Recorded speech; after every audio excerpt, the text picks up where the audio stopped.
There's no clause in the code where it says you can just give up and die. I don't have much to live for. You have a son. Jack, James, it's so great to meet you two. Congrats on Dexter Resurrection. Thank you. We can definitely get into spoilers, but I wanted to start with something a little fun. What's something so specific that if someone does it, you kind of think this person could be a serial killer? And think along the lines of like eating string cheese with like a carrot or even cutting spaghetti with scissors.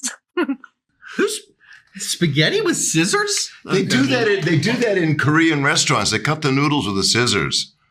I've seen the meat with the scissors, like the meat scissors. I've seen them cut noodles with scissors because they're like this long. Yeah, you have to cut them. That feels a little normal. Anybody who does the pours the milk before the cereal, like that's bizarre. Yeah, that's something's loose up there. Putting your left shoe on before your right, very suspicious. Very, very suspicious. Yeah, got to be something wrong there. I don't even know which one I put on first. I just pulled that out of my shoe.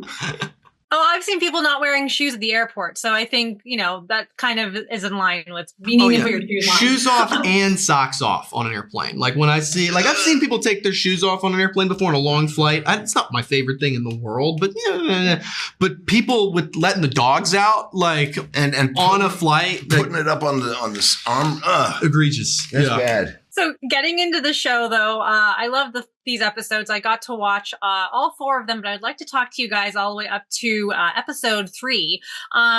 Jack, let's start with you. There's a stunning moment where, Harrison's being interrogated and the performance is vulnerable. It's calculated. You do a really good job with it.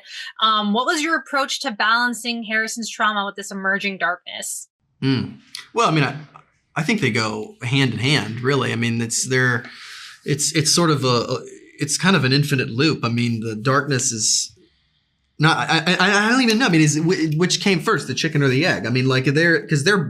They've sort of both been present for Harrison since he was an infant. Really all the way back. They've both been there.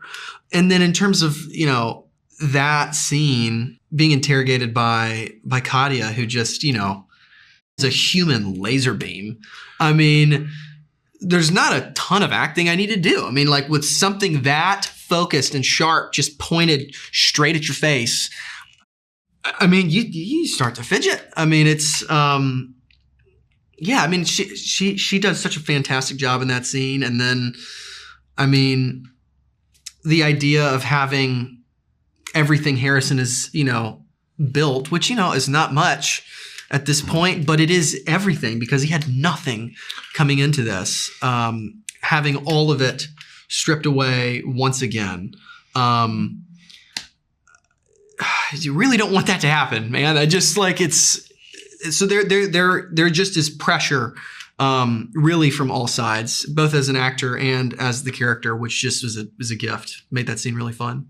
And, James, Dexter's, done some monstrous things, but he's always had Harry by his side, that inner voice guiding, even scolding him at times.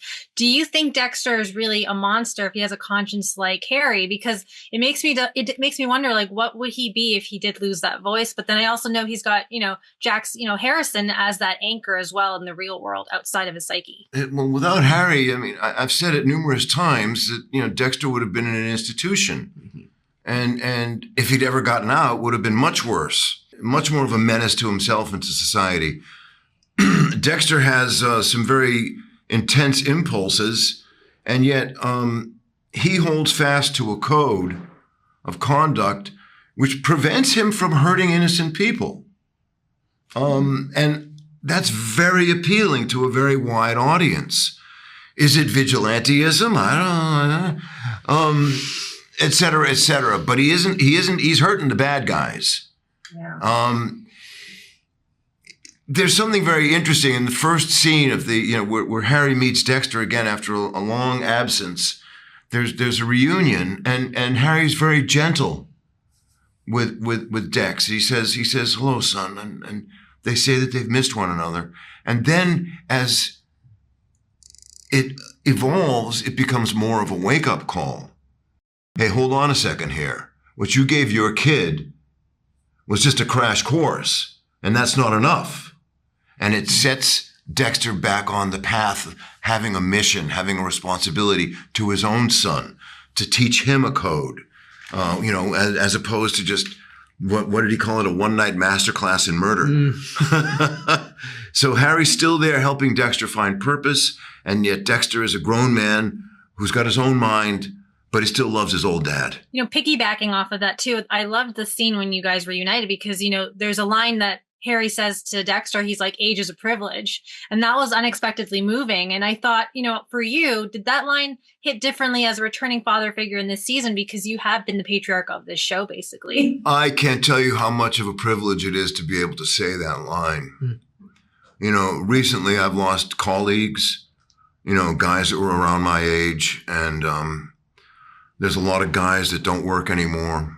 And, I am beyond privileged to be my age. I'm 71, and working in some of the best television that's ever happened. Age truly is a privilege. And I'm not just a guy that just kind of got there and I feel like I'm not only older, I'm alive. It's a great line. I loved it too. And Jack, Harrison being friendly with Elsa, who is a single mom, does feel like a clear mirror to Dexter and Rita. Do you think this is subconscious patterning, or is Harrison generally trying to rewrite his father's history? I mean, as Michael always says, both can be true, and both is more interesting, because that is a subconscious choice, makes all the sense in the world.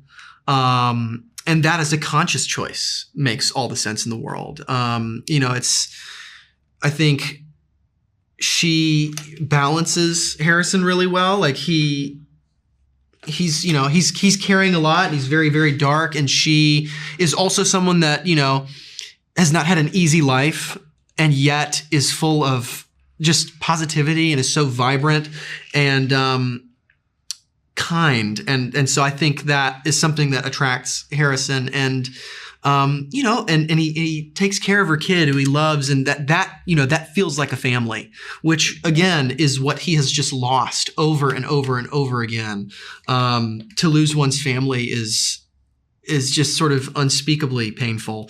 And to do it in its entirety more than once, I mean, is unreal. And so, I mean, it's what he's missing. Like, is feeling like he belongs in a family. It's also, it's being normal.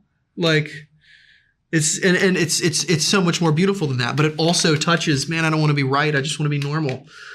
Oh, I want to be part of a family. And you see that when he does that first kill, he's trying so hard to be normal and he can't. He's just kind of in his own head, making the most of what he needs to do. I'm getting the wrap, but James, I also want to note that huge fan of yours since the start of Dexter, all of it, and I know you're going to be starring now in It, Welcome to Derry, and we're very excited for this. What can you tease about your role in this new horror series and what really drew you to Stephen King's eerie universe? I should talk about the other show. You can talk about the other show. You're allowed to do that. Well, that somehow doesn't feel kosher. You're fine. Well, like I said, age is a privilege, and I got called to do a show that is part of the Stephen King universe, and it's iconic. The responsibility is tremendous as an actor to step into those shoes and to do that. And, alongside people like Bill Skarsgård, and it's huge. And the pressure was intense. And I was exhausted at the end of it. It's remarkable television. It's very beautifully made. And, it was a wonderful entree into the new season of Dexter Resurrection. I feel like I'm riding the best waves in the world. I don't know any other way to put it. I feel like I've gone to the moon, and then I've been selected for the mission to Jupiter. Yeah, we're very blessed to have you contributing to art in different ways, different TV shows, movies, all of it. So thank you so much. We're so happy to see you in more things. And Thank Jack, you. congratulations also on Dexter Resurrection, guys. I'm so excited for this show. I'm very excited.